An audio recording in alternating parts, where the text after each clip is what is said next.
Баршаңызға сәлем, сіздермен бірге Айзада. Каналыма қош келдіңіздер. Бүгін дәмді бір жасағаннан шығатын сүзбеден жасалған сырниктің рецептімен бөлісемін. Сондықтан видеоны соңына дейін қарап, менімен бірге әзірлеңіздер. Ол үшін бізге 500 грамм майлы сүзбе қажет.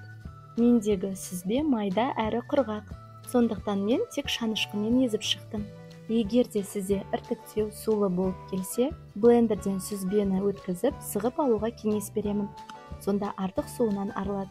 2 ас қасық қант, 1,5 грамм ванилин мен шымшым тұз, 1 дана сарыуыз бен 2 ас қасық күріш ұнын қостым. Оны бидай ұнымен алмастыруға болады. Бұл жерде де шанышқымен емес, блендерден өткізіп алсаңыз болады. Достар, каналымның өркендеуіне қолдауларыңыз өте маңызды.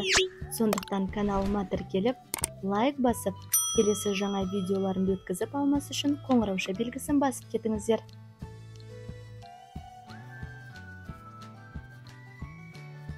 Сүзбені шұжық тәрізді формаға келтіріп аламыз.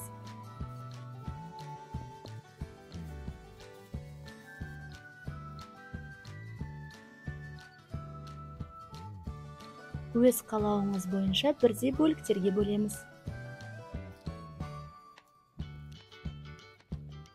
Әр бөлігін дөңгелетіп, арнайы формамен немесе стаканның және пышақтың көмегімен пішінін келтіреміз.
Сырниктерді осылай мұздатқышқа салып қатыруға да болады. Бұл кезде мен қарақұмық ұнынан жасағанмын. Бір келкі болып қатып шығады.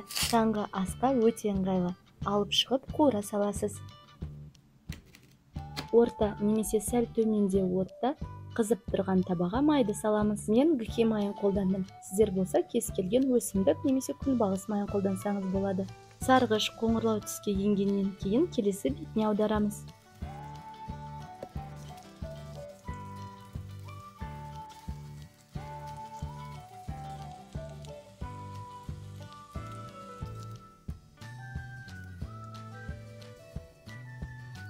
Біздің өте дәмді, оңай әрі барлығыңыздың қолынан келетін сырниктеріміз дайын болды. Таңғы асқа әзірлеуге кеңес беремін. Немесе алдын ала дайындап, мұздатқышқа қатырып, таңертең тек қуыра саласыз. Әрине сырниктердің көлемін үлкендеу, кішірек, қалың немесе жұқа етіп өз қалауыңыз бойынша дайындай бересіз. Астарыңыз дәмді болсын.